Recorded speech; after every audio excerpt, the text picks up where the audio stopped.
Chief mocked the car washer, calling him an uneducated idiot. The washer quit.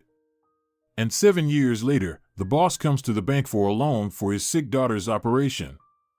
The man walked into the car dealership as usual, shoulders squared, a confident stride across the shiny floors, savoring the scent of new cars. People always viewed him as successful and wealthy. He was indeed such, presenting to the world only the mask of a proud, self-assured person who had achieved everything one could dream of. His dealership was the most prestigious in town, frequented by affluent clients seeking expensive cars. He could do it all. Get a rare model? Easily. Customize a car with a unique color? No problem. Orizio could fulfill any request. The only requirement was that the buyer had the money, everything else was secondary. He knew his employees didn't like him much. He understood they saw him as a cruel and arrogant boss. To some extent, he was, but he knew that his life, though seemingly beautiful and carefree, wasn't as bright as it seemed. There was a time when he could boast not only success and wealth, but also a beautiful wife. Selina was his muse, his inspiration, his pillar, and the love of his life, the mother of their charming daughter, Eve. However, he lost Selina in a foolish yet cruel accident. Orizio remembered that day as if it were yesterday. They were celebrating their 5th wedding anniversary. They had left their daughter with Selina's mother, Gabriella. After a long walk and a pleasant evening at the city's most expensive restaurant, Selina volunteered to drive their car. A storm caught them midway, turning the road into a slippery surface in an instant. If Orizio hadn't distracted his wife, caressing her thigh, she might have handled the car. One moment she laughed at his caresses, the next they were flying off the road, tumbling and crashing the car through the vegetation on the slope. Orizio survived, bruised and scratched. Selina did not. Since then, he had been alone with his daughter. Gabriella, Selina's mother, didn't abandon the widower. She took on the upbringing of her granddaughter, allowing Orizio to work for the benefit of their small family. But after his wife's death, he hardened, became cynical, distracted only by indulging his daughter with any whim or even the most expensive gifts, reminding him so much of his wife. He became tougher in business, strict with his employees. Perhaps it was because of his wife's death that he lost the ability to enjoy life and began to perceive the world through the lens of loss. It became incredibly difficult to surprise him, and he stopped considering how his actions or words might harm others. Slacking off again, "You damn lazy bum," barked Orizio as he passed by one of his employees. This young man was just a simple car washer, cleaning and polishing floors to a shine, buffing cars, ensuring all displayed vehicles were spotless for visitors. His stern, albeit youthful, face always irked Orizio. The man couldn't even recall the washer's name. What difference did it make? A washer was a washer. He didn't care what they were called. He was just another rank-and-file employee, often changing nearly every month. Today one, tomorrow another, the day after a new one. So why bother remembering names? His indifference was reinforced by the prestige of the car dealership. There were always long queues of applicants for various positions. He had seen so many resumes, and would see even more. "Don't look at me, idiot. Look here." Orizio marched up to the washer and jabbed a finger at the hood of an incredibly expensive car, leaving smudges on the freshly polished surface. "You missed a spot. Fix it quick. First customers will be here soon."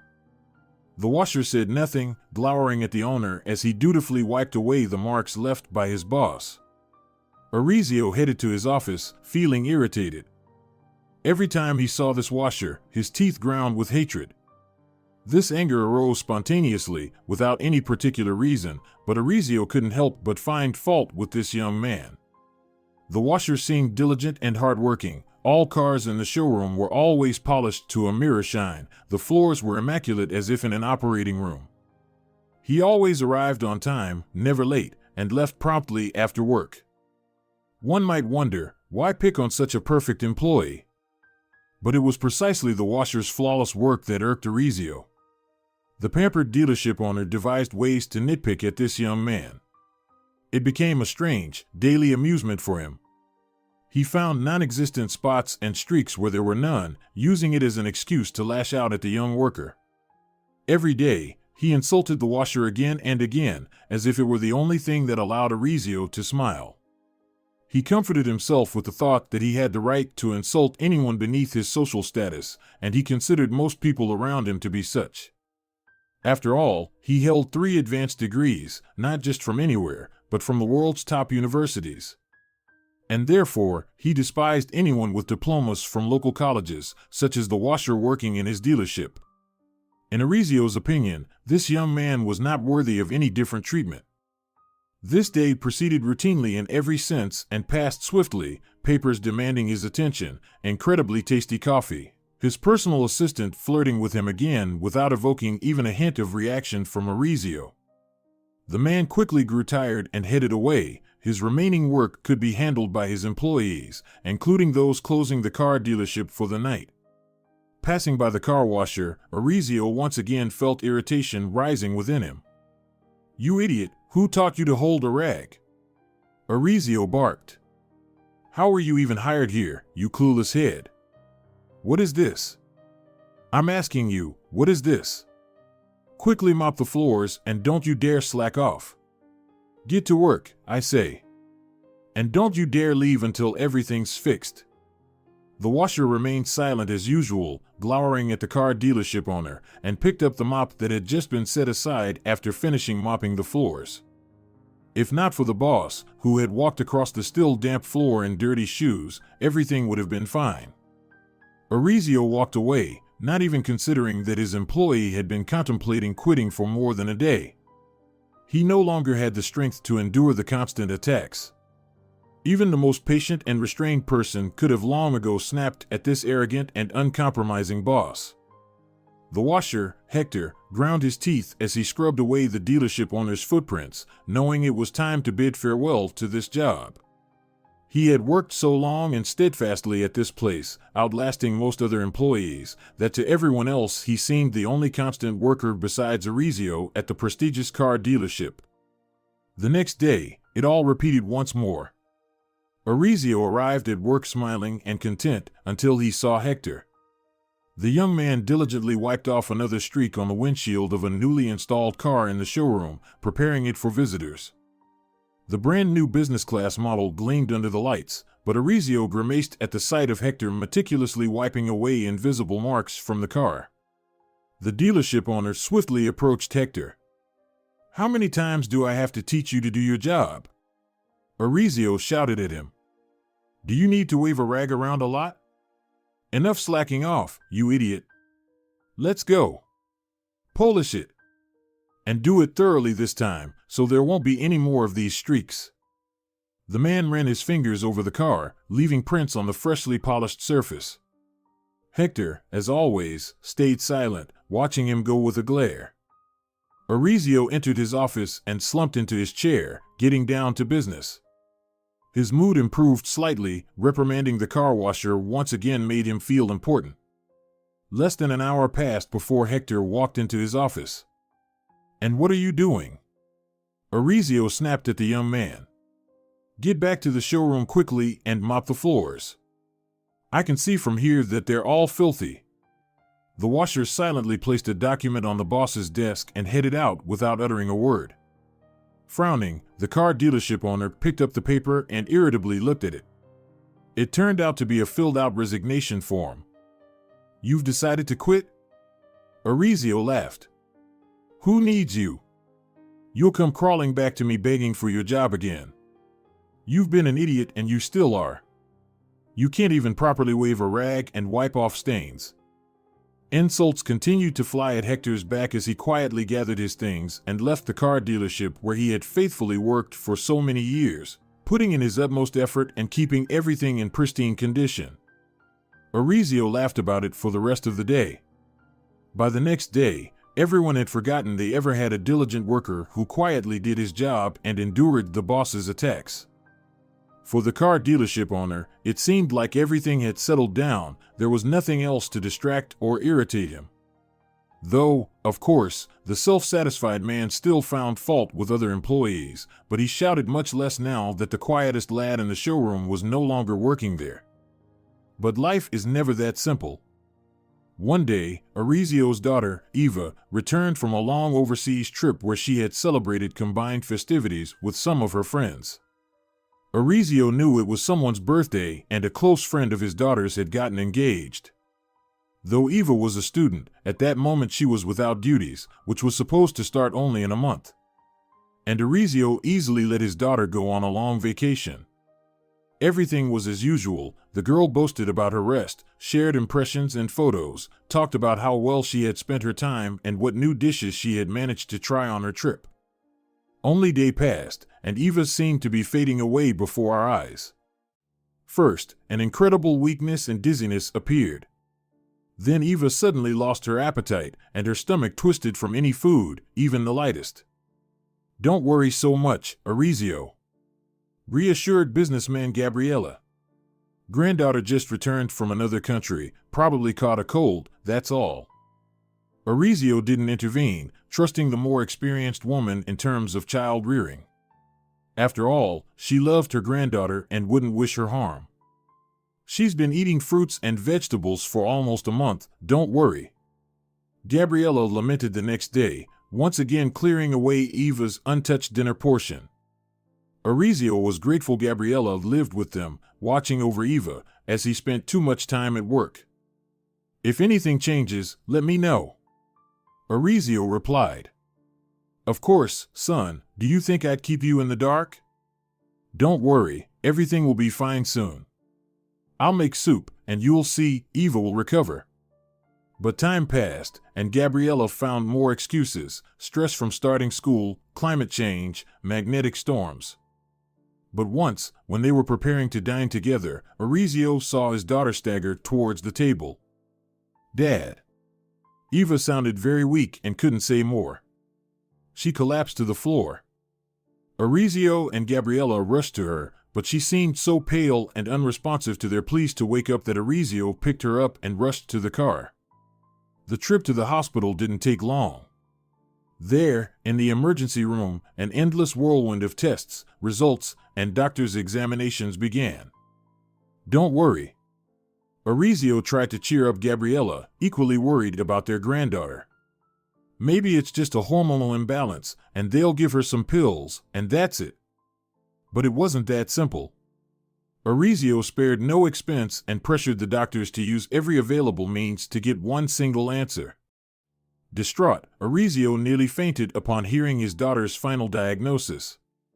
Without Gabriella, he might have been in shock for a long time.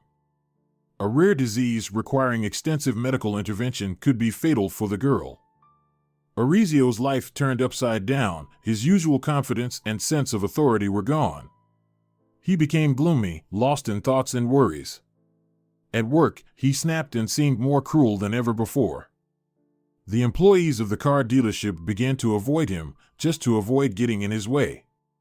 If before they feared his anger, now they were afraid of him because the man could fire anyone without any reason. The dealership staff speculated about what had happened to their boss, but rumors were flying until one gossipmonger revealed the true reason behind Orizio's intensified cruelty. "Did you hear?" Local gossip Lavrentia chirped during lunch break with her colleagues. "His daughter got sick. She's in the hospital right now." "Seriously? Is that why he's like this?" responded Lorenzo, a top car sales leader. "Well, you think? He's usually strict enough, but not this nervous. My cousin told me about it. She's a nurse at the hospital. His daughter, Eva, got admitted with some illness. They say it's serious and requires long-term treatment. The diagnosis is bleak." "Poor girl," sighed another woman who worked in accounting. "Not only does she have a father with such a bad temper, now this illness." "Oh, who cares about them?" scoffed the car salesman, sipping his strong coffee. "They're swimming in money like it's nothing. Orizio will pay for the treatment, and everything will be back to normal. You'll see."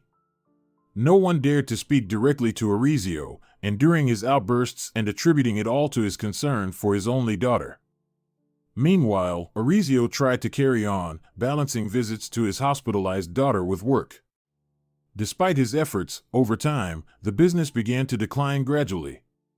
He started giving up once he had enough physical and mental strength to be successful in his business, but now the care of his daughter took precedence, and Orizio gradually withdrew from managing the dealership. He delegated many responsibilities to others, without considering whether they were ready for the extra load.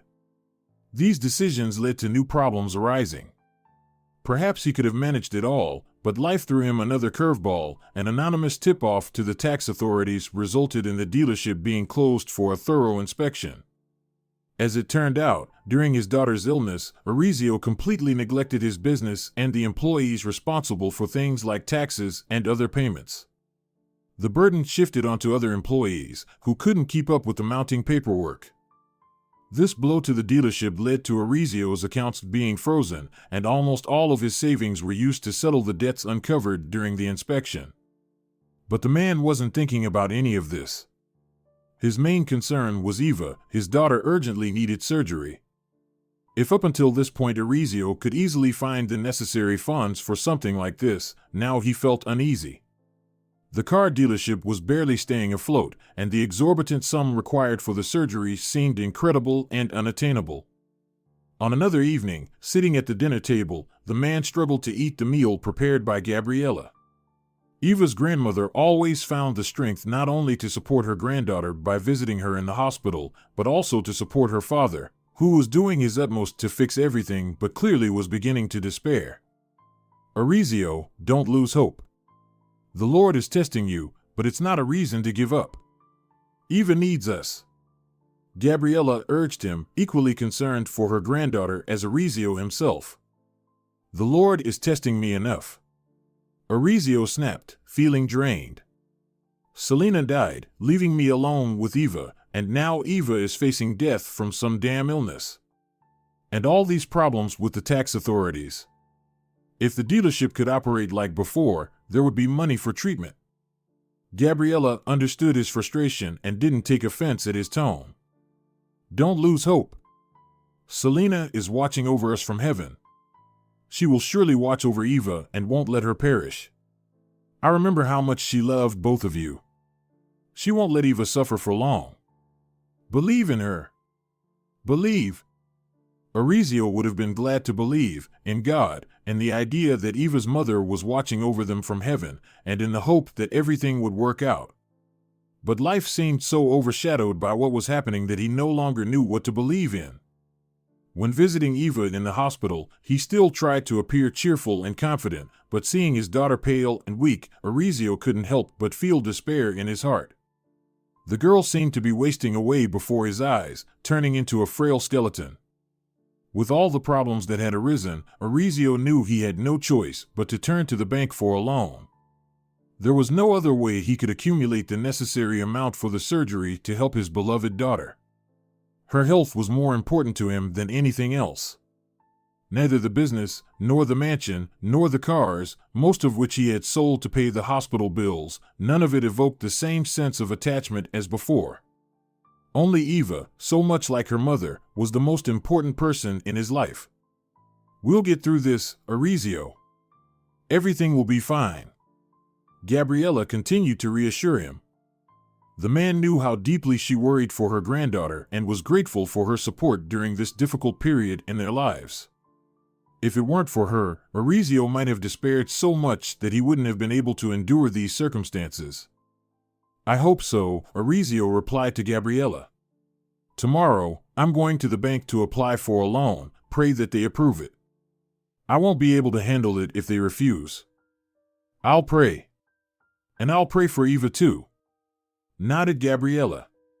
And for you, I'll pray. The Lord sees how hard you're trying. Orizio didn't respond, grimly preparing everything for his visit to the bank. As he packed documents into his briefcase, he knew he would have to pledge the remaining assets just to get his request considered, but he wasn't as confident of a positive outcome as Gabriella was. The man understood that the bank was a soulless machine focused solely on profit. What profit could he offer? The next morning, at the bank, Orizio almost winced at the chaos inside. He had forgotten what it was like to be among ordinary people asking for a loan. It was a hot day, and the cramped bank was incredibly stuffy due to the number of people crammed inside for their own purposes. Orizio, already sullen and nervous, grew even darker with each passing moment. Clients absorbed in their problems, employees smiling sweetly while eager to earn more money for the bank. Orizio couldn't help but think of how many false promises were made just to convince poor souls who spent their entire lives working various jobs to accept terms and offers that were clearly disadvantageous to them. Glancing around at the busy people, Orizio suddenly felt a strange sense of tension. Something wasn't right. He began to scrutinize the people, and finally, he saw a face that was painfully familiar. Of all the people not to see here, Orizio muttered. As much as he had despised this person before, finding the slightest reason to insult the car washer, now he had no time for that at all. During the time he had not been working for Orizio, the young man seemed to have become much better. Dark circles under his eyes had disappeared, his grim look, pallor, and slight stoop were gone. That's why Orizio didn't recognize him at first. Now the former car washer looked taller, with shoulders proudly straightened, a tan and well-rested face, and a sparkle in his brown eyes. In addition, he had become fit and had a new haircut, making him look barely older than Orizio's daughter. The car dealership owner didn't want to meet with him at all, but the young man approached him on his own. Not the best day to be at the bank, huh? Hector joined his former boss. Not the word for it, Orizio replied darkly. I hope everything's okay with you. You don't seem quite yourself.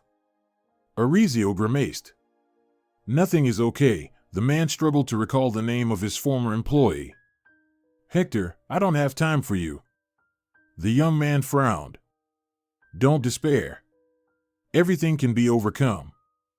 Difficulties build character and give us the opportunity to show our best selves. What do you know about such things?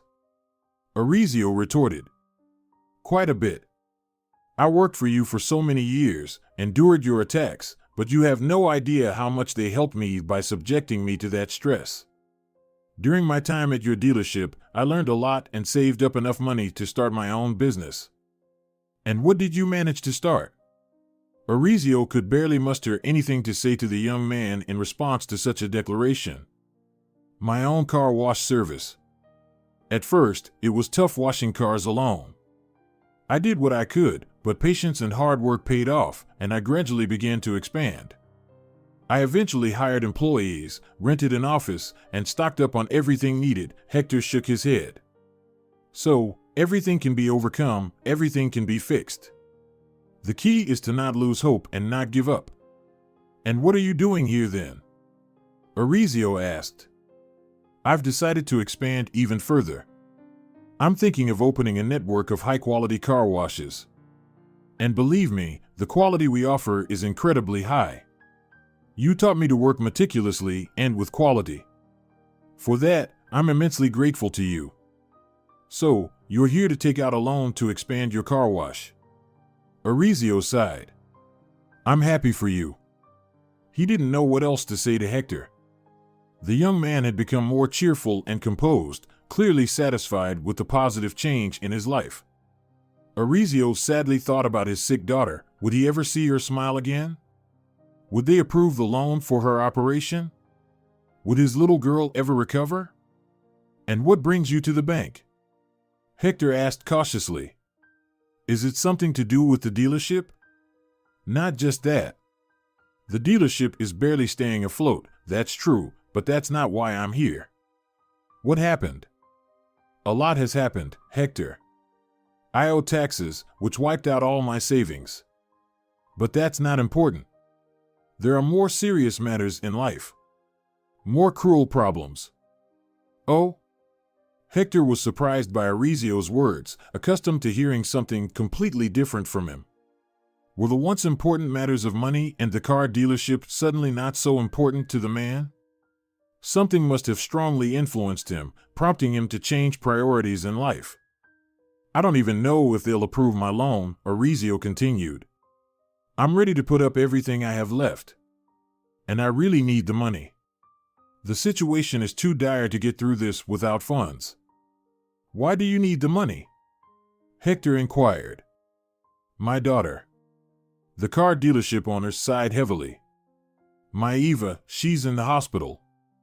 Hector was surprised. It was the first time he had learned that Orizio had a daughter.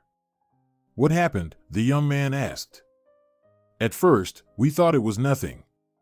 Just a cold, a change in climate after her long vacation abroad. Orizio's voice trembled. We thought it would pass. Then she collapsed, and we rushed her to the hospital. Since that night, she's been lying there.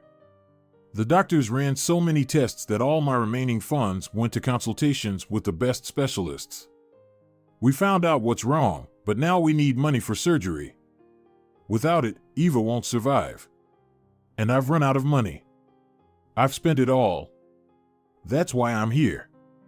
Hector sat silently beside him, trying to think of something to say to Orizio, but he didn't even manage to open his mouth. The speaker crackled to life, announcing that it was his turn, and he should approach a specific counter.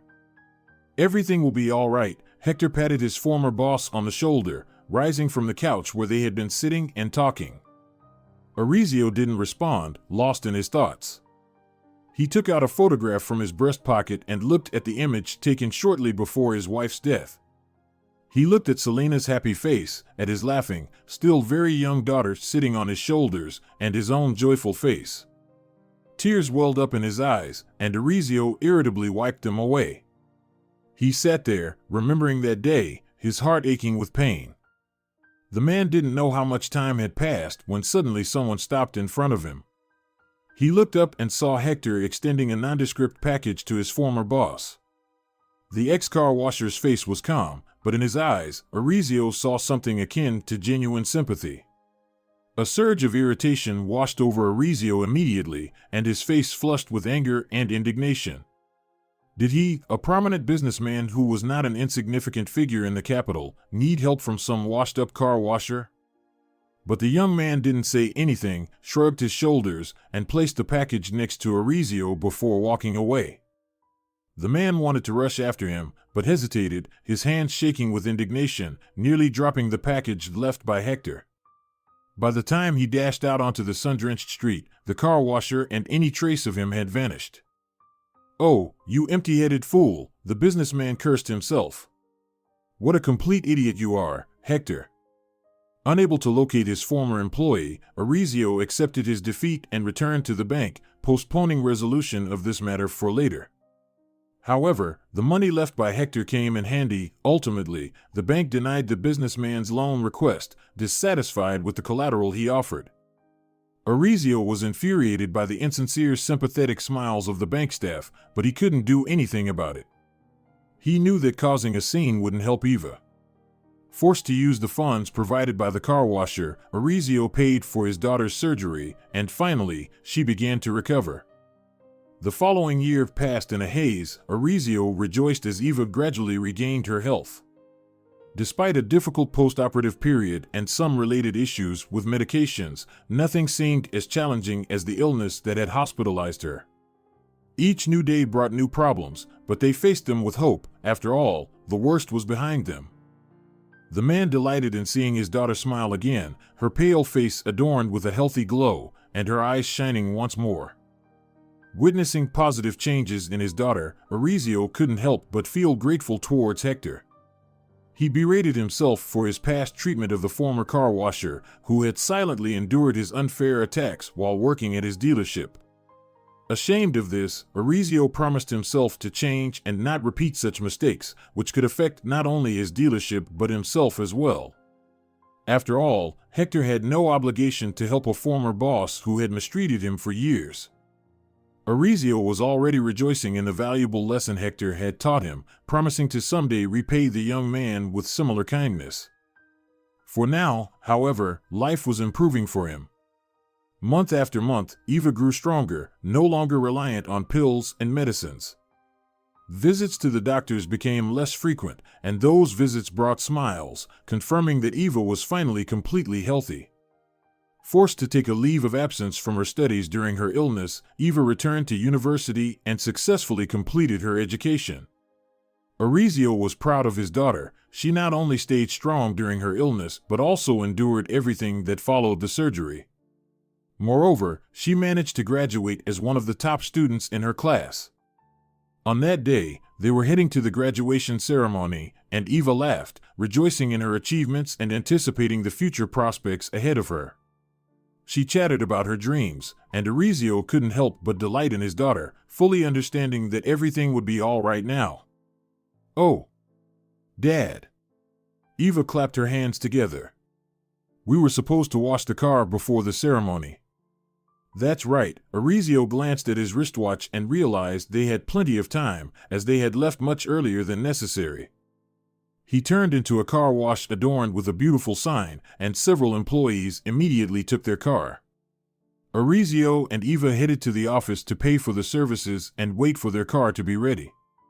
Suddenly, Orizio heard a painfully familiar voice and turned sharply, seeing a handsome, tall young man holding a wooden tablet with a stack of papers on it. Without a doubt, it was Hector. Orizio felt a surge of emotions and didn't know whether to shout, rejoice, or reprimand the man for giving him the money for his daughter's surgery. "Dad?" Eva nudged her father's elbow. "You look like you've seen a ghost." "That's exactly," her father murmured. Orizio swallowed hard, trying to gather his thoughts, and saw Hector finishing a conversation with his employees and turning towards them. Upon seeing his former boss, the young man smiled, but when Eva stepped out from behind the businessman's back, Hector's smile widened even more. On unsteady legs, Orizio approached the young businessman and without a moment's hesitation, enveloped him in a tight embrace. "Hector, if you only knew how much you've helped me," Orizio said with tears in his eyes, not letting go of the young man. "I am so grateful to you. I owe you so much." "Oh, come on, it was nothing." Hector tried to brush it off. Finally stepping back, Orizio shook his head. "It was far from nothing. You saved my daughter's life. My Eva." "Hi." The girl smiled, not understanding why her father was so agitated upon seeing the car wash owner. "I'm Eva." "Hector," the young man shook the offered hand. "Nice to meet you." "Oh. So you're the guardian angel my dad was telling me about?" Hector chuckled awkwardly, scratching the back of his head and glancing at Orizio, who seemed incredibly happy to see him. "Oh, come on, guardian angel." Hector waved it off. "I just helped out where I could." "Don't downplay your contributions, Hector."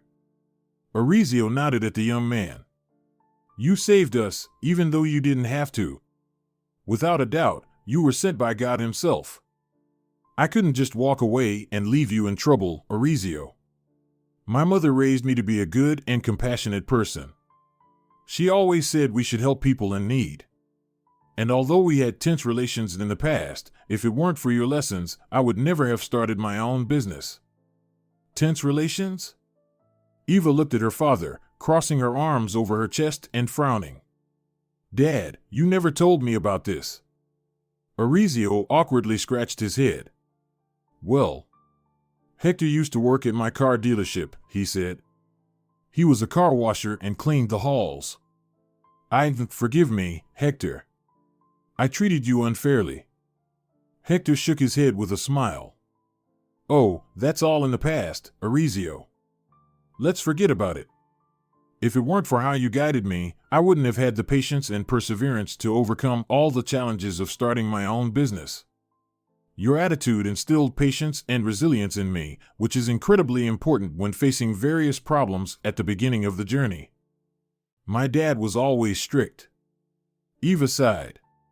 "But I had no idea what was really going on." "It's all in the past, Miss Eva," Hector waved it off. "It doesn't matter now. The main thing is that you are alive and well, and the rest doesn't matter." The young man became even more flustered when he saw the girl smile. Never before had he felt so thrown off balance. It was as if lightning had struck him, shaking him so much that he suddenly lost all his confidence. It wasn't just the beauty of the girl that struck him, but the lively eyes filled with life, her thirst for living and finding joy in each day after everything she had been through. This sincere desire to see beauty in the world after trials was something not everyone possessed, and that's what attracted Hector the most. "Dad, you do agree we can't let his kindness go unrewarded, right?" Eva nudged her father's side. Orizio looked at his daughter. "And what do you suggest?" The girl laughed. "Why don't we invite him to dinner?" Her father smiled. "Why not? Great idea. Hector, you mustn't refuse our invitation." The young man truly couldn't resist Eva's charming smile. That same evening, he listened spellbound as she enthusiastically talked about her dreams, not only to work in her chosen field, but also to help people, just as Hector had done without hesitation when he helped her father. Hector couldn't take his eyes off her, and Orizio smiled, understanding that these two had found common ground, not just because the young man had helped pay for the girl's operation when it was so desperately needed. In the passionate gaze of the former car washer, Orizio saw admiration and budding love. In some ways, he reminded the man of himself when he met Selena many years ago. From that day, Orizio and Eva's lives took a turn for the better. Hector and Eva began dating, and Orizio couldn't have been happier. He couldn't have dreamed of a more worthy son-in-law. The man became more cheerful and confident, as if he had never experienced despair when everything in life went awry. Gradually, he restored his auto dealership to its former glory, paid off all his debts, and even expanded, opening new showrooms in neighboring cities. He kept a close eye on his business, no longer allowing himself to miss reports or tax payments, to avoid a situation that nearly closed down his creation forever. His collaboration with Hector also played its part, and together they expanded their business, celebrating each other's successes. Orizio stopped being as harsh at work, and employees began to stay longer in his company. Now there were no resignations due to Orizio's bad temper, which used to provoke outbursts against his employees. Meanwhile, Eva was glad to see her father becoming more joyful and gentle, more often revealing his better side. Whereas before he grumbled at his employees, who constantly slacked off and annoyed him, now she heard praise and pride for his team. "Oh, Dad," Eva said one day, smiling. "I'm so glad you've changed like this. If it weren't for you, my daughter, and Hector, I would have remained a gloomy and grumpy tyrant." Orizio hugged his daughter. "You both managed to make me change, and I am immensely grateful for that. Mom would be proud of you, Dad." Eva kissed her father on the cheek. "I'm sure she's looking down on us from heaven and smiling." "I have no doubt," replied the man. "Will Hector join us for dinner, dear?" Gabriella asked, preparing once again to cook something from her famous dishes that everyone loved. "Of course." Eva's face lit up with a smile. Orizio was glad that Hector had remained in their lives. Every time the young man came over, he couldn't help but be happy that his daughter had found such a man. However, this evening was different. Hector, as always, didn't come empty-handed, and dinner itself didn't proceed as usual. At one point, Hector glanced at Eva, smiling, and they both blushed. Orizio already suspected that the two had some good news to announce, but he wasn't prepared for what he would hear next. "Orizio, Gabriella." Hector's smile widened. "We have news for you." Eva seemed eager to speak, but Hector gently squeezed her hand, and she silently waited for her moment. "But first, Orizio, I would like to formally ask for your daughter's hand." Hector saw the smile light up the face of his former boss and knew his answer. Orizio jumped up and rushed to the young man, embracing him tightly. "My God! Yes! Yes, 1,000 times yes!" Orizio exclaimed, holding him in his arms. "I couldn't dream of a better son-in-law." Eva laughed, raising her hand, on the ring finger of which shone a beautiful engagement ring. Orizio was immensely moved by this news. They had a magnificent wedding. Orizio spared no expense, paying for everything, including a luxurious honeymoon on the islands.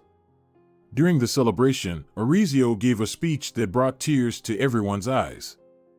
"Today, we celebrate the union of my dear beautiful daughter, Eva, and the most wonderful young man with the purest soul, who is not only worthy of her, but also helped me become a better person. I couldn't dream of a better son-in-law. I thank God for sending me not only trials, but also this angel in the flesh, who saved both me and my beloved daughter. This wonderful man showed me what it means to be kind and compassionate towards others' sorrows. If it weren't for him, I might have despaired, but his helping hand came just in time. Thank you, Hector, for everything you've done and for loving my daughter. The celebration was lavish and lively. Orizio was even prouder of his daughter than ever before, rejoicing that she had found love in the person who had literally saved her life. He no longer feared the future, knowing now that they could overcome any trials that might arise. Without a doubt, Hector and Eva were a couple blessed by angels and God in heaven. It couldn't have been otherwise.